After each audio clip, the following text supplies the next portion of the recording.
Tonight, Governor Soludo pays condolence visit to the husband of pregnant woman killed last weekend. State government collaborates with ITF in capacity building and human development. FG establishes PAD Bank for NYSC workforce and core members amidst gender-based violence. Bodies of 4 miners recovered in Burkina Faso's zinc mines. Before the news in detail is a special message. Governor Chukwuma Soludo has come for a total turnaround maintenance of the Anambra State economy and promotion of core Igbo values. Let's give him maximum support for the task ahead. Good evening and welcome to the evening news. My name is Uche Chukwu Ebonam. Government of Anambra State has condoled with Mr. Jubril Ahmed, the husband of the late Hariri Jubril, who was killed alongside her 4 children by yet-to-be-identified gunmen in Anambra.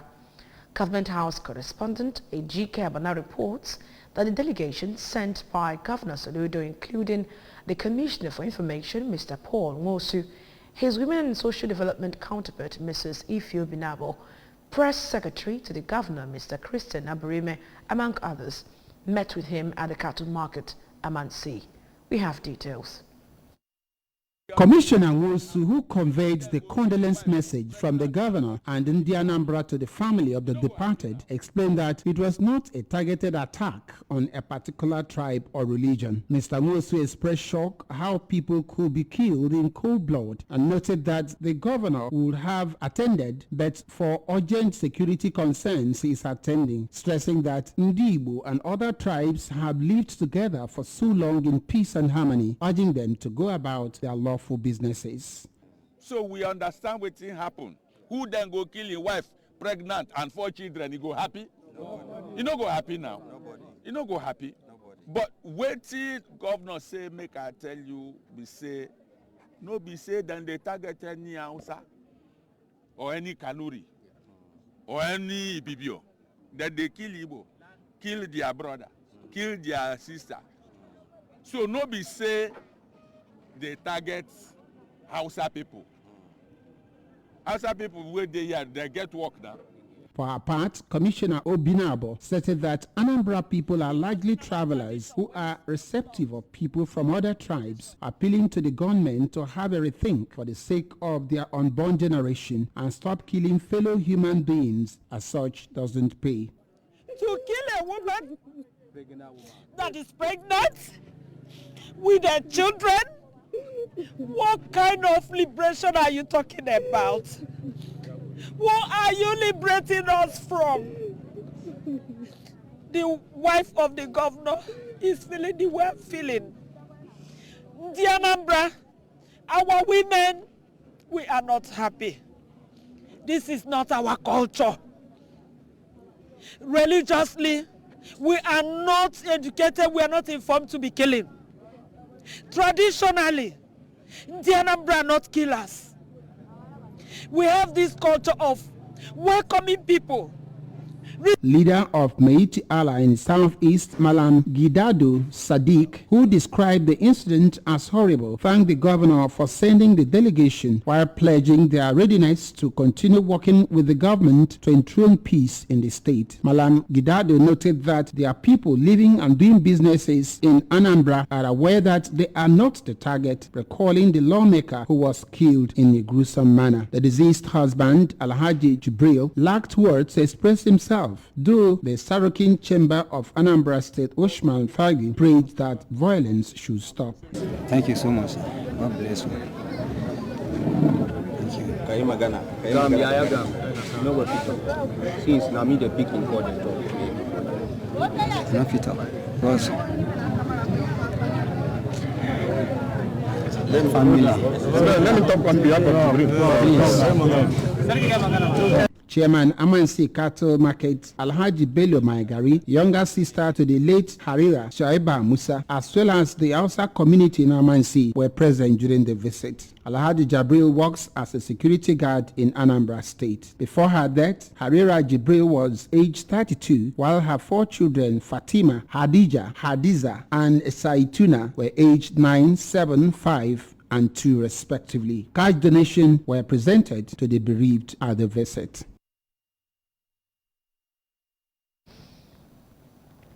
Anambra State Government, in collaboration with the Industrial Training Fund, ITF, has organized a 2-day capacity building and training of staff working under the Office of the Anambra State Deputy Governor. The event held in Awka is aimed at equipping the staff with the necessary knowledge that will aid the achievement of the lofty vision of the Professor Chukwuma Soludo-led administration for the state. Government House correspondent Emmanuel Okonkwo tells us more. Addressing the gathering, the State Deputy Governor, Dr. Onyeka Bezim, explained that the training is part of the efforts of the present government of Professor Chukwuma Soludo towards improving productivity among workers in the state. Deputy Governor Bezim, while encouraging participants to take the training seriously, promised that the present administration will partner ITF in training more civil servants in the state to help them meet up with the demands and plans of the government. In the next training, we may ask for those who have improved more. In the military, if you don't improve, they say you're not trainable. What we call an office, it's both office, no promotion, nothing. We take trainable people, and these are people who make impact at work. Well, I have a lot of things to tell you about training, that this is the first. We hope to partner with you. Speaking earlier, the ITF Awka area manager, Mrs. Ndidiamaka Ekong, while describing training as an exercise that increases efficiency, reduces waste, and enhances productivity, as well as help in the actualization of organizational goals, said the mandate of ITF is to assist both public and private sectors of the Nigerian economy by providing need-based, scheduled technical, vocational, safety, leadership, and management training interventions. Mrs. Ekong expressed the readiness of the ITF in partnering Anambra State government in organizing training for workers in the state. In view of the fact that best practices in modern governance demands that official activities should be conducted in line with current realities, it is evident that no government will perform optimally unless she embraces need-based training and intervention. I make bold to inform you that given the benefit accruable from the ITF exchange mentioned above, we have the capacity to build whatever, to provide whatever form of training that is needed by Indian members. On her part, the State Head of Service, Barrister Theodora Igwebwe, represented by the Director, Public Service Office, Office of the Head of Service, Adebayo Ojoyinka, appreciated Governor Soludo for showing interest in the welfare of civil servants in the state, expressing hope that workers will have a bright future under the administration, and promise that they will contribute their quota in the transformation agenda of the government. Please, we are delighted to see that this thing is already going on within a short time of the swearing of this administration. And we are sure with the way, the tide that we are seeing blowing from the office of Mr. Governor, we are sure that he has come to do the needful. He has come to shape the service the way it's supposed to be. In Awka, I am Emmanuel Okonkwo, reporting for ABS News. Barrister Obi Nweke has been returned as the winner of the APGA primary election for Anambra State House of Assembly in Anambra East local government area. The delegates election held at the local government secretariat, Otuota. Correspondent Ngozi Buleri covered the election and now reports. 5 delegates from 15 wards in the council area were screened before they participated in the election. The contestants were Mr. Pius Ifeadi from Suwe, Barrister Obi Nweke from Igbariam, Dr. John Nneke from Igbariam, and Chief Lawrence Anipe also from Igbariam. At the end of the election, Barrister Obi Nweke scored 28 out of the 45 votes to be the winner of the election, while Mr. Pius Ifeadi scored 17 votes and took the second position. Chief Lawrence Anipe and Dr. John Nneke scored recorded no votes. Announcing the result, the returning officer 1, Chief Tony Eboka, who is also the National Vice Chairman APGA South, and the returning officer 2, Chief Tony Omeligwe, urged the winner of the election to extend hands of fellowship to his opponents because the main election is still coming up, adding that the victory is for all APGA members in the council area. Speaking, Barrister Nweke expressed appreciation to God and thanked the delegates who reposed confidence in him. Barrister Nweke, who said that he has vied for the same position twice, but it pleases court to grant him his heart desire the third time, called on Nde Apga in Anambra East Council area to rally round him so that together they will surmount all challenges out there and take their victory. Well, I thank God. You can see it's a victory for Anambra East constituency. You know, it is a winning for Anambra East. So a winning for everybody. I believe we are going to come together because alone I can't do it. I will do it with all of them and with the whole of Anambra East. The National President Emeritus ASATU, Mr. Alex Onukwe, thanked God that the election was successful, saying that it is now time for them to work hard so as to win the general election. I thank the members of APGA in this local government for their comportment, and most importantly, I thank the contestants for their comportment too. APGA has demonstrated once again that we are a family, and that's what we have done. And then, of course, the winner has emerged. We look forward to the main election. Meanwhile, INEC ballot boxes were seen at the venue of the election, but the electoral officer in charge of the area was not present during the election period. From the Anambra East Secretariat, Otuocha, I am Ngozi Obileri for ABS News. Still on the primary election, 6 APGA House of Assembly aspirants from Idemili North constituency have alleged that the primary election, which was slated to hold at the council's headquarters, Ogidi, did not take place as the materials and the returning officer were allegedly diverted by one of another aspirant.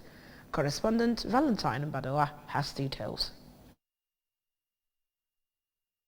The 6 aspirants who gave the report at the APGA State Secretariat in Awka includes Chief Emeka Mbaga, Mr. John Ezude, Mrs. Francisca Nwanne, Mr. Sylvester Agbapo, Mr. Obinna Igwebisi, and Engineer Mike Chukwuma. Addressing the press, Engineer Mike Chukwuma and Mr. Obinna Igwebisi alleged that the process was hijacked by a sitting House of Assembly member in their constituency who was among the aspirants. They alleged that the returning officer and materials for the election were taken to the personal residence of the legislator and alleged that they were stopped by some men in police uniform and thugs in an attempt to retrieve them. We have already reported this thing to the state chairman because he gave us his number in the morning in case of incidences like this. So the state Congress, the state electoral committee from Abuja, Mr. Samson Odaleye, we have reported to him. So we have already written a petition for him to forward to the national chairman. So we don't know where the paper is, we don't know where the document is, we don't know where anything is. Other aspirants, including Mrs. Francisca Nwanne, Mr. Sylvester Agbapo, and Mr. John Ezude, and Chief Emeka Mbaga, all confirmed that the returning officer and the materials never got to the local government headquarters, Ogidi, as they were waiting for them to arrive until they got information on the situation from their co-aspirant. They all said that petition had been written in that regard and will be sent to appropriate authorities for proper action, and called on the APGA party leadership to investigate the matter and take action to set the record straight. We are calling on the national chairman of our great party, first and foremost, that we want the original ad hoc delegate's name. The man whom the complainants were accusing for the alleged material diversion could not be contacted as at press time. Attempt by ABS to reach the party leadership proved abortive, while the leader of the party delegation from Abuja that came to oversee the primary election, who did not disclose his name, told ABS that the information is yet to be confirmed, as they are yet to hear from the returning officer sent to Idemili North as at the time of this report. He assured to keep ABS updated on the development as events unfold. Away from that to the federal scenes.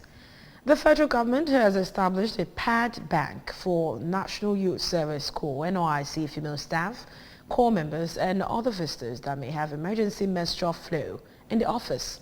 A statement by the Director of Press and Public Relations, Minister of Women Affairs, Mr. Eddie Megwa, said Mrs. Pauline Tolin, the Minister for Women Affairs, unveiled the bank at the NYSC headquarters in Abuja. She emphasized the need for continuous sensitization of the girl child and female folk to menstrual and personal hygiene. She also urged a continuous campaign against gender-based violence and the need to change the negative social norms among the female folk. Tollins said efforts should be intensified on the sensitization, enrollment, orientation and education of the girl child. According to her, menstruation makes the girl child an easy prey for early marriage, sexual violence, teenage pregnancy, school dropout and trafficking, among others.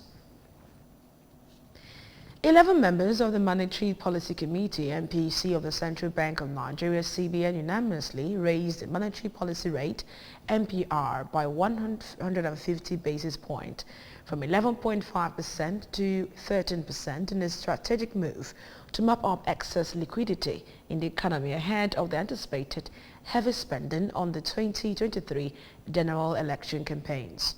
The CBN Governor, Mr. Godwin Emefiele, who disclosed this at the end of the 242nd MPC meeting in Abuja, said this was the first time the bank has increased its MPR rate since September 2020, when it was 12.5%. The MPR is the benchmark lending rate through which the CBN lends to banks.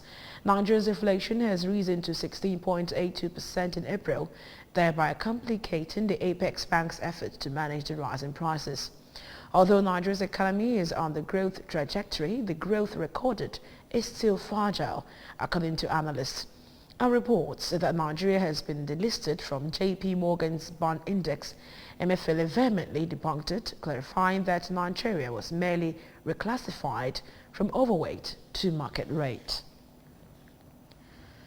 And from faraway Africa, the bodies of 4 miners have been found in a zinc mine in Burkina Faso after 39 days of search, a government spokesman has said.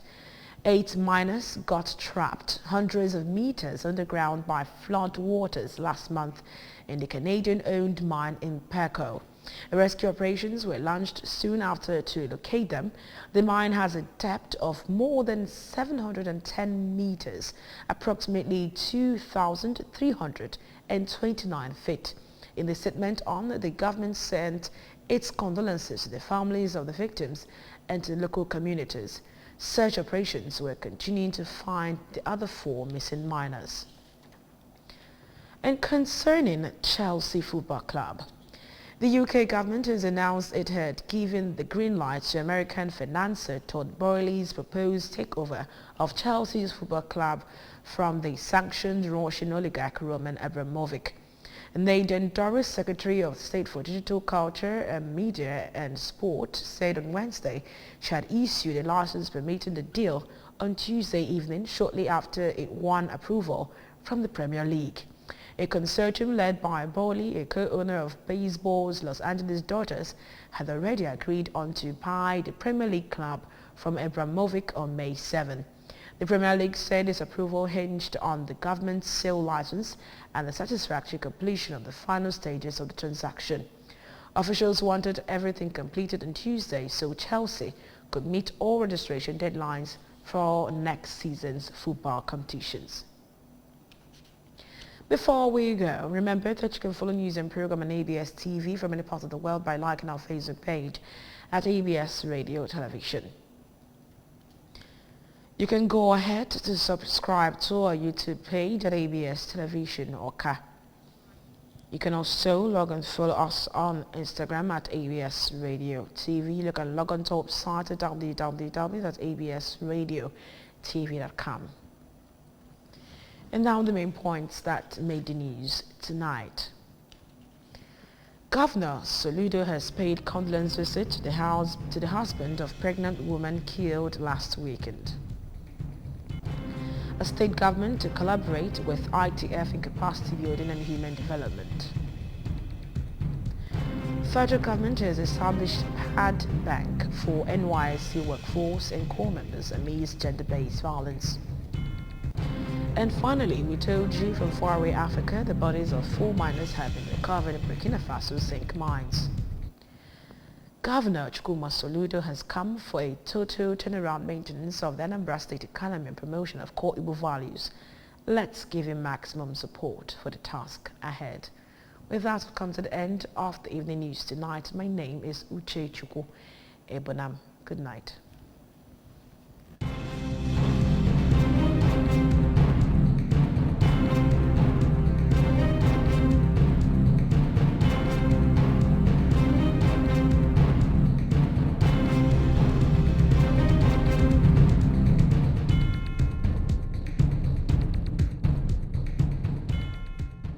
Looking fresh for your dates? Get even fresher with Close Up.